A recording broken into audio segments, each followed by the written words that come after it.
आज उत्तर प्रदेश की सबसे बड़ी खबर यही है कि उत्तर प्रदेश में बेसिक शिक्षा भर्ती के 59,000 शिक्षकों की भर्ती पर एक बार फिर से पलीता लग गया है। हाईकोर्ट ने फिर से रोक लगा दी है और कहा है कि इस मामले की अगली सुनवाई अब 14 जुलाई को होगी और इस मामले में उन्होंने प्रदेश सरकार को कहा है कि अगर आपको भर्ती करना ज़्यादा आवश्यक है तो आप 37,339 पदों को होल्ड करके रखें, यानी कि इन पदों पर शिक्षा मित्रों की भर्ती होनी है। शिक्षा मित्रों ने इस मामले में याचिका लगाए रखी है जिस पर अभी फैसला नहीं हुआ है। उन्होंने 14 जुलाई को अब अगली सुनवाई होगी, तब तक के फिलहाल अब इस पर हालांकि कोर्ट ने जरूर कह दिया है कि आप भर्ती कर सकते हैं 37,339 पदों को छोड़ करके, लेकिन फिलहाल विभाग इस पर नियुक्तियां नहीं कर पाएगा, क्योंकि अगर 37,000 पदों को छोड़ दिया जाएगा तो 30,000 जो पद बचेंगे लगभग उन पर नई मेरिट लिस्ट जारी होगी, उन पर नए तरीके से भर्ती होगी। इसलिए फिलहाल इसको 14 जुलाई तक ठंडे बस्ते में रखना पड़ेगा। उधर आपको बता दें, इस शिक्षक भर्ती मामले को लेकर के कल जब प्रियंका गांधी ने इस पर हमला बोला था कि उन्होंने बताया था कि ये उत्तर प्रदेश सरकार का व्यापक घोटाले से भी बड़ा घोटाला है, तब लोगों को विश्वास नहीं हुआ था। आज इसकी परतें खुलती नजर आई जब आज मुख्यमंत्री गोरखपुर आजमगढ़ बनारस का कल दौरा कर रहे थे।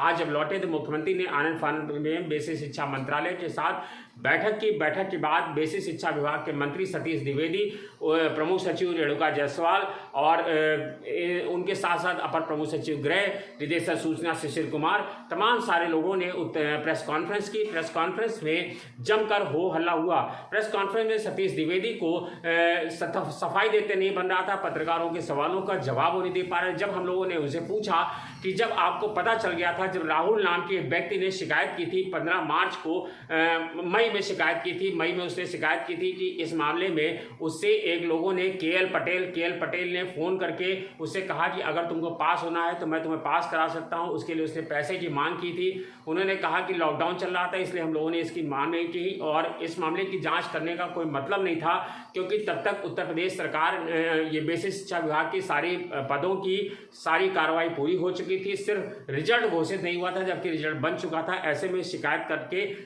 अगर शिकायत पर ध्यान दिया जाना था तो उन्होंने कहा कि हमने कार्रवाई जरूर की, लेकिन अगर सारी कार्रवाई को रोक देते तो भर्ती रुक जाती और 69,000 शिक्षकों की भर्ती पर पलीता लग जाता। सतीश द्विवेदी ने कहा कि सरकार उत्तर प्रदेश की योगी सरकार लॉकडाउन के समय में 59,000 शिक्षकों की भर्ती कर रही थी, तो तमाम राजनीतिक दल थे जिनसे ये देखा नहीं जा रहा था कि योगी सरकार की इमेज पूरे देश में बन रही थी और लग रहा था कि उत्तर प्रदेश के मुख्यमंत्री योगी आदित्यनाथ थे बड़े पदों पर शिक्षकों की भर्ती करके बहुत बड़ा काम कर लिया है। उत्तर प्रदेश योगी सरकार की एक अलग तरह की छवि बन रही थी, जिसको लेकर के लोगों को इस पर जो है शंका होने लगी। इसीलिए लोगों ने इसको सवाल को कटघरे में खड़ा किया। उन्होंने कहा, तब जब ये बताया गया उनको कि के एल पटेल वही हैं जिसका नाम व्यापन घोटाले में आ गया है, तो उन्होंने कहा कि हाँ जब हम लोगों ने जानकारी ली तब पता चला इस मामले में 11 लोगों की गिरफ्तारी हुई। के एल पटेल को भी गिरफ्तार किया गया, 6 लोगों को जेल भेजा जा चुका है और इस मामले में कार्रवाई की जा रही है।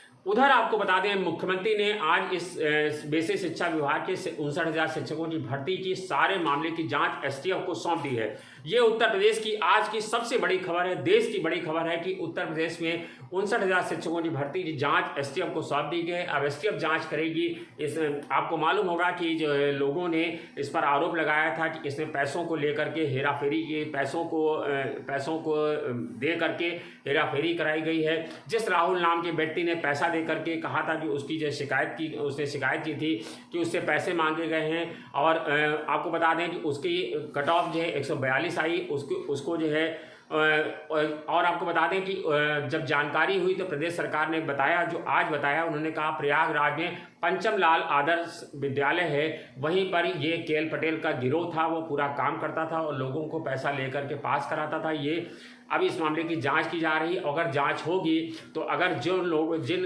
अभ्यर्थियों ने उसे पैसा दे करके लाभ लिया होगा उन लाभार्थियों की नियुक्तियां रद्द की जाएंगी।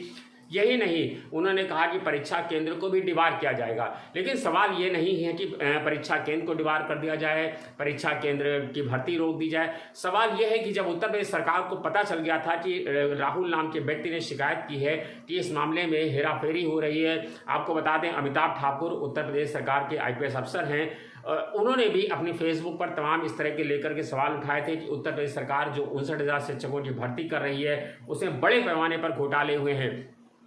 लेकिन उत्तर प्रदेश सरकार लगातार सोती रही। उत्तर प्रदेश सरकार ने, आपको बता दें कि उत्तर प्रदेश सरकार, योगी सरकार ने जब चुनाव में आया था तब उन्होंने ये जरूर कहा था कि हम बड़े पैमाने पर लोगों की भर्तियां करेंगे, लेकिन आज तक उत्तर प्रदेश सरकार की, योगी सरकार एक भी भर्ती नहीं कर पाई है। चाहे वो टीईटी हो, चाहे वो शिक्षकों की भर्ती हो, चाहे वो 22,000 शिक्षकों की भर्ती हो, चाहे वो 6,500 शिक्षकों की भर्ती हो, चाहे वो 7,500 शिक्षकों की भर्ती हो, चाहे शिक्षा मित्रों की भर्ती हो। अब ये 59,000 शिक्षकों की भर्ती मामला, एक भी नियुक्ति नहीं हुई है। आपको बता दें हर नियुक्ति कोर्ट में जाकर के फंस जाती है और लाखों अभ्यर्थी सड़क पर घूमते रहते हैं, उनका पैसा बर्बाद होता है, उनका समय बर्बाद होता है। लेकिन सरकार हर बार बात करती है कि हम जांच कर रहे हैं, कार्रवाई कर रहे हैं, लोगों को गिरफ्तार कर रहे हैं। ये सब बहाने हैं, लोग लगातार परेशान हो रहे हैं। आखिर यह सवाल यह भी है कि जब सरकार ने, हाईकोर्ट ने कहा कि 13 प्रश्नों के सवालों को लेकर के, आखिर उस पर भी उत्तर प्रदेश सरकार आज जवाब नहीं दे पाई। जब हम लोगों ने बेसिक शिक्षा मंत्री से पूछा तो वो इसका भी जवाब नहीं दे पाए। उन्होंने कहा कि इस मामले की जांच की जा रही है।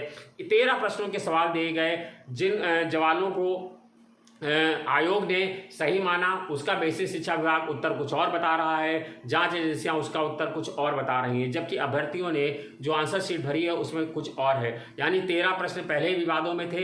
कल प्रियंका गांधी ने कहा कि ये व्यापक घोटाला है। निश्चित रूप से व्यापक घोटाले की तरह ही नजर आ रहा है, क्योंकि जिस केएल पटेल का नाम सामने आ रहा है वो उत्तर प्रदेश के व्यापक घोटाले में शामिल है। हालांकि उसे गिरफ्तार करके जेल भेजा जा चुका है।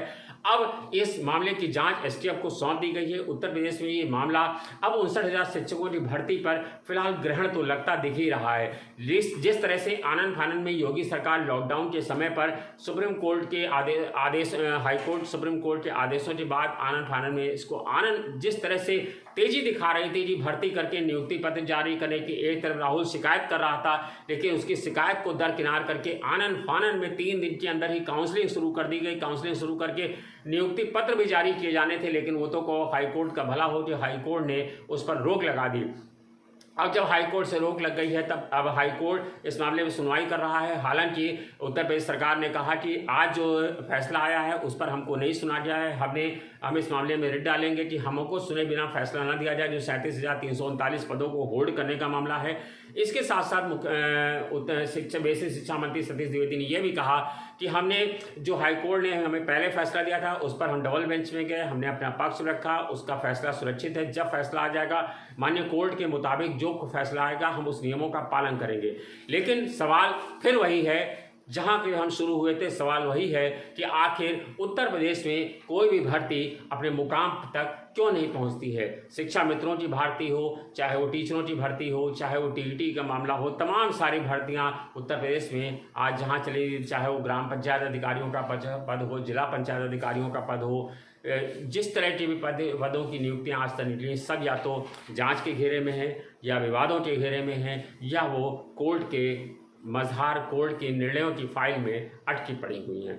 सवाल बहुत सारे हैं, जवाब समय को देना है, और उत्तर प्रदेश सरकार फिलहाल आज तो घिरती नजर आ ही रही है। हालांकि मुख्यमंत्री ने इस पर सख्त कदम उठाया है और इस मामले की जांच आज एसटीएफ को सौंप दी है। अब एसटीएफ इस पर कार्रवाई करेगी कि कौन से लोग शामिल थे जिन्होंने भर्ती प्रक्रिया को प्रभावित करने का काम किया है, कौन केएल पटेल है, केएल पटेल के समूह में कौन कौन से लोग शामिल हैं, कौन राहुल है। उधर आपको बता दें एक और बड़ी खबर यह है कि अनामिका शुक्ला जो उत्तर प्रदेश में पिछले 5 दिनों से चर्चा का सबब है कि एक शिक्षिका जिसने 25 जिलों में नौकरी कर रही है, 1 करोड़ से ज़्यादा का वेतन ले चुकी है। हालांकि सतीश द्विवेदी ने कहा कि नहीं, सिर्फ 12 लाख रुपए, 12 लाख कुछ हज़ार रुपए का उन्होंने बताया कि उतने रुपए उसके खाते में गए हैं। आपको बता दें कि ये पद, उन्होंने बताया कि ये पद ऐसा है जो परमानेंट पद में नहीं है, यानी कि उसकी 1 साल की नियुक्ति होती है। लेकिन आज हास्यास्पद मोड़ इसमें तब आ गया जब गोंडा की अनामिका शुक्ला अपने पति और अपने के साथ शिक्षा विभाग कार्यालय पहुंची। उन्होंने कहा कि मैं किसी भी स्कूल में नौकरी नहीं कर रही हूँ। उन्होंने कहा कि 2017 में हमने एक जौनपुर, आजमगढ़, कानपुर, आजमगढ़, लखनऊ, बनारस, इतने ज़िलों में हमने एक साथ आवेदन किया था। लेकिन ना मैं काउंसलिंग में शामिल हुई हूँ, ना मैंने किसी भी पद पे नियुक्ति ली है।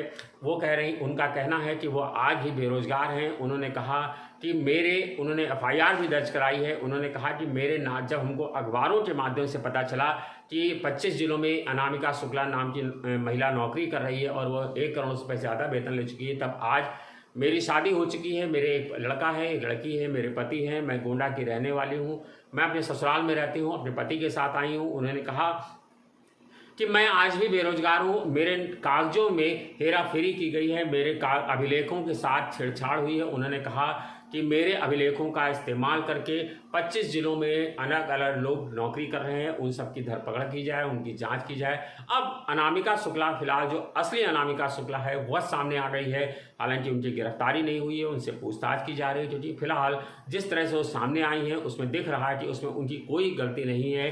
हालांकि उनके अभिलेखों की जांच जरूर की जा रही है कि किस तरह से अभिलेख उत्तर प्रदेश के 25 जिलों में पहुंचे, उनके कागजों का इस्तेमाल करके, उनके आधार कार्ड का इस्तेमाल करके तमाम सारे लोग नौकरी कर रहे हैं। उधर आपको बता दें कि उत्तर प्रदेश सरकार ने आज ये भी जानकारी दी कि हमने एक सॉफ्टवेयर बनाया है, उस सॉफ्टवेयर में जितने लोग भी नौकरी कर रहे हैं, करीब 5000 लोगों का उसमें डेटा फीड किया जा चुका है। उसमें ये पता चल जाएगा कि कौन से लोग ऐसे हैं जो एक ही नाम वाले अलग अलग जिलों में नौकरी कर रहे हैं, यानी डुप्लीकेट तरह का सॉफ्टवेयर है। अगर इसमें कोई भी आदमी अलग अलग तरह से नौकरी कर रहा, सबका डेटा फीड होगा, जिसमें एक क्लिक के माध्यम से पता चल जाएगा। उन्होंने कहा कि हमने इसी के माध्यम से 1700 फर्जी शिक्षकों की नियुक्ति को पकड़ा है और इन फर्जी शिक्षकों की नियुक्ति का मामला अब सामने आ गया है। तो ये तमाम सारे खुलासे आज उत्तर प्रदेश में शिक्षा विभाग को लेकर के हुए हैं। धन्यवाद, शुक्रिया।